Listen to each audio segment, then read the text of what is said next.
Am I the a-hole for emptying out my dad's estate, basically making his will useless? I, 48 male, have helped my father keep his business afloat for years. I didn't mind. His support when I was young is the only reason I am where I am in life financially. I was able to graduate debt-free and start my own business straight out of university. My stepmother, on the other hand, was never my biggest fan. She thought I should have done more for her and her sons. I was already out of the house when my father married her, so I never felt like I owed her anything, much less her useless kids. Both of my stepbrothers ended up working for my dad's company, but they are useless. They spent most of their time servicing clients, taking clients to lunch and golfing with them, stuff like that. My dad needed help a few times, and rather than let him go under or go to the bank, I gave him loans at a very low interest rate. That way, if he couldn't pay me back, I could write them off as bad debt and get a tax deduction. I know now that he never mentioned the loans to her or her kids. And when I say kids, these are men in their 30s. My dad got sick 2 years ago, and my stepbrothers actually had to work. The company was pretty solid by then, and they couldn't screw it up too badly. My dad and his accountant were still in day-to-day control. He just couldn't go into the office. 6 months ago, my father rewrote his will. He left everything to my stepmother and stepbrothers. I was left token sentimental gifts. I don't need the money, but I could smell the BS. So I sold my loans to a business competitor of my father with the provision that I would personally make the payments until my dad passed away. So basically, they get the company when my dad died, and I got my money back. I was happy. When my dad passed, I got my stuff from his estate, just photo albums and other things of that nature. My stepmother got the house and a retirement fund, and the three of them got the company. They came to me about the loans after they figured out how much my dad owed me. They wanted to keep the same deal, basically 1% interest, and really lax views on collecting payments. I told them that I had already divested myself of any involvement with my dad's company, and that they had to deal with a different creditor who would probably want to collect in full or renegotiate. They think I'm an a-hole for saddling them with debt instead of the solvent cash cow they thought they were getting. It's still a viable company, and they can go to a bank themselves and get a loan to pay it off. Then they have a company that has debt payments to make. Lots of good companies are like that. Also, I think I exaggerated in the title. I didn't empty out the estate. My stepmother has enough money to last her until she dies, unless she spends it foolishly on herself and her sons. And my stepbrothers both share a good company that has an excellent accountant. If they actually decide to work, it will support them and their families forever. Now for the top comments. So let me get this straight. Your stepmother took everything from your father's estate, leaving you with nothing. And she's complaining that she's getting the raw deal? You must know you're not the a-hole. I had already received a large inheritance when my mom passed away years ago. All my dad really had was the house, some savings, and the business. And like I said, the business will require actual work to function. If they are smart, they will sell everything to the company that holds their debt now, then go find regular jobs. So your dad got really sick, then changed his will to favor the new family massively. Sounds coercive. Not the a-hole at this point. If you wanted to be seen as an a-hole but still be within reason, I would look into seeing if your father was poisoned, then nullify the new will. Who said he was coerced? Men are notorious for favoring the new wife's kids to keep her happy. He knew I didn't need the money. He was the one who let me know about the will. This debt is only about 15% of my net worth, and it was worth it while my dad was alive. Lol, I love the pettiness of selling the debt to a competitor. Power move. Not the a-hole. He was my dad's old business partner, but they had a falling out. I'm pretty sure his plan is just to consolidate the two companies. My dad's has some excellent contracts and assets. I'm failing to see how it makes sense. There has to be some important detail missing. If the original loan was for 1% interest, then OP would have lost money on it due to inflation. Granted, he's doing his dad a favor, but how does he sell that loan to a new creditor in a way that would make any sense for the new creditor to buy such a loan? The new holder of the loan can't unilaterally change the terms of the original loan, so he too would be losing money to inflation. The guarantor of the loan passed away. That triggers repayment. If I held a loan, they could pressure me or try to make me look bad to my family. Now my hands are clean. Next story. Am I the a-hole for telling my fiancé he's not getting any of my inheritance for a new car?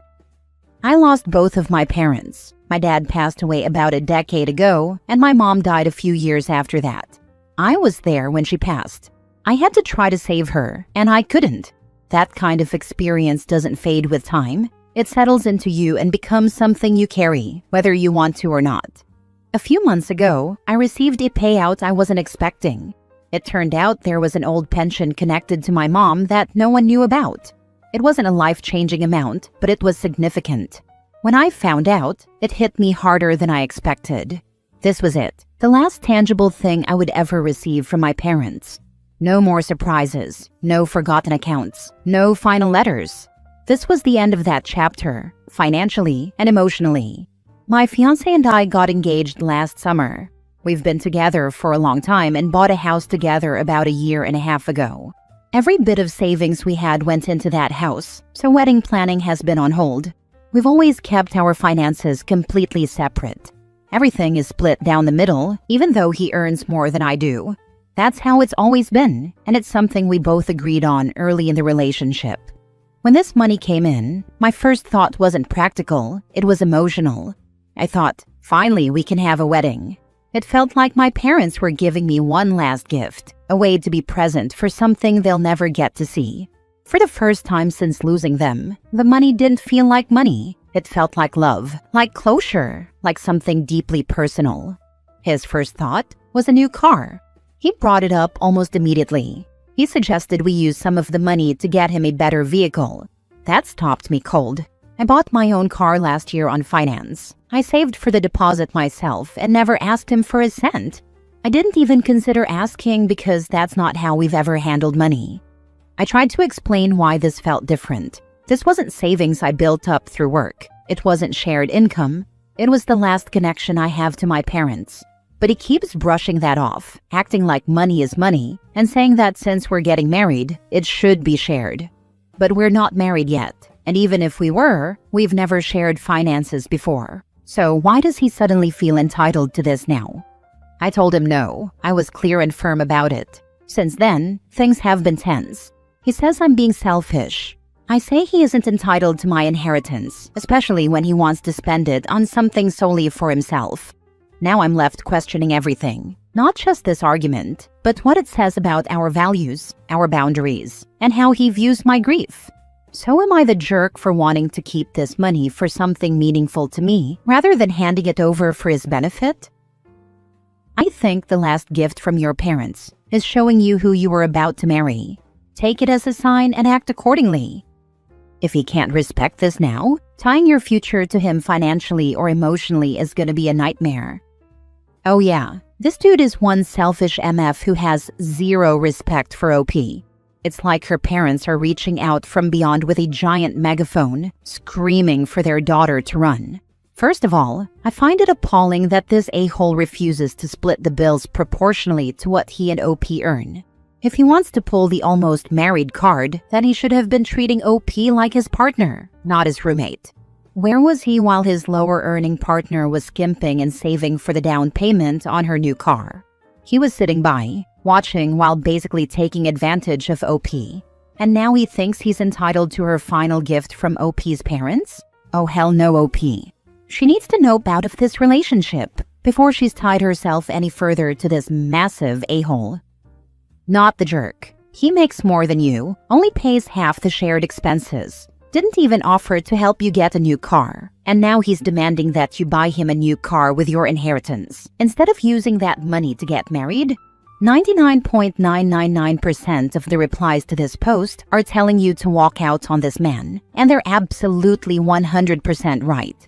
Your mom didn't just leave you some money, she is also saving you the cost of your inevitable divorce from this selfish, manipulative jackass. Next story. Am I the jerk for kicking out relatives after I came back from a work trip? I'm a woman in my late 20s, and I live alone in a small but very cozy apartment that I worked hard to afford. A few months ago, I had a long work trip planned, almost 3 weeks, and around that time some distant relatives reached out. They were visiting the city for personal reasons and asked if they could stay at my place for a bit. We are not close. I see them maybe once every couple of years at family gatherings, but my mom pushed me a little and said it would be the right thing to do. I agreed, with very clear rules. No parties, no extra guests, clean up after yourselves, and treat it like it's not yours.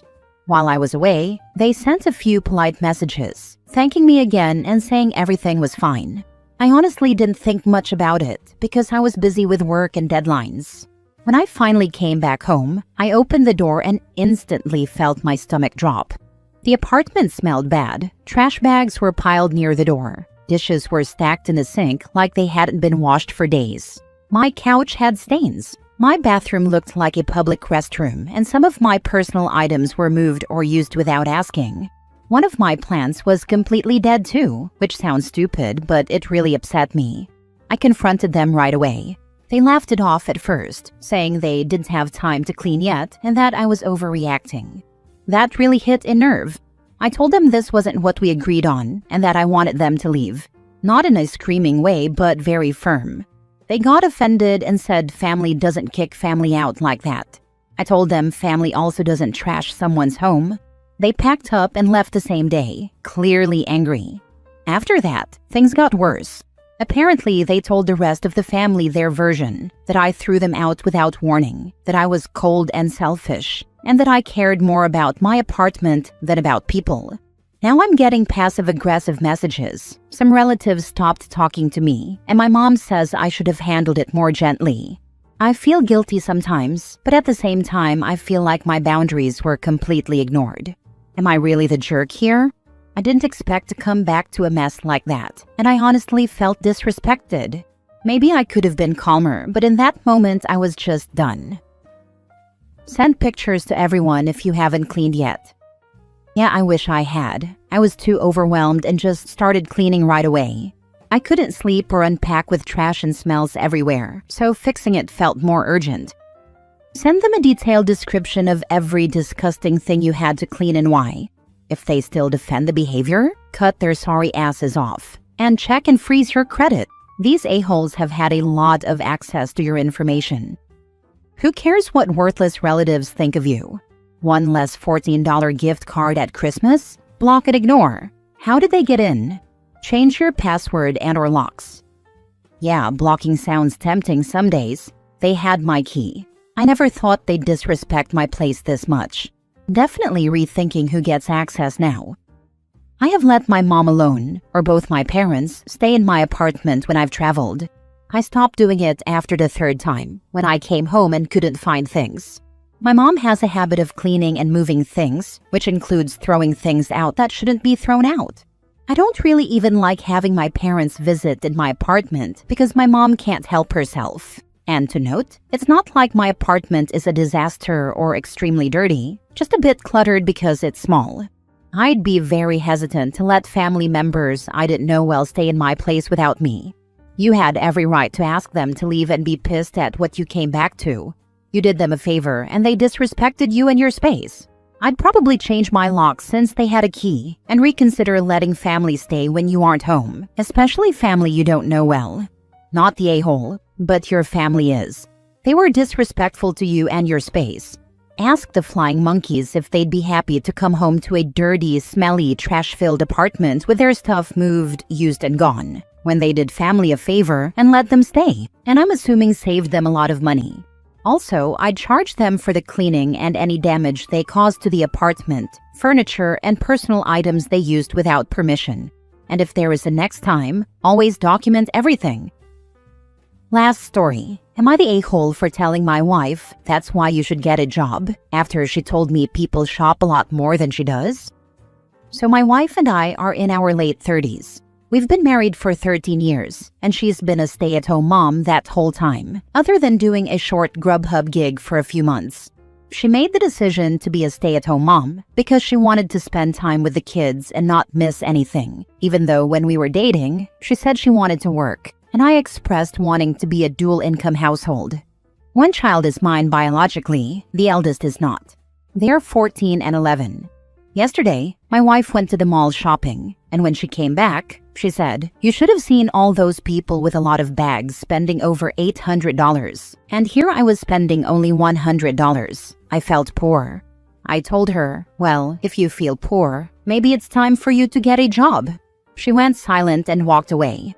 For reference, I make $130,000 at my job after taxes, and we live in a low cost of living city with modest expenses.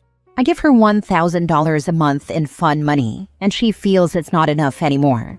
We have a separate fund for gifts. The fun money is purely for fun. This trip to the mall was just shopping for herself. I could increase her allowance, but I think it's reasonable as it is, so I just throw the extra into investing. She's always saying how we should invest less and spend more, but I disagree.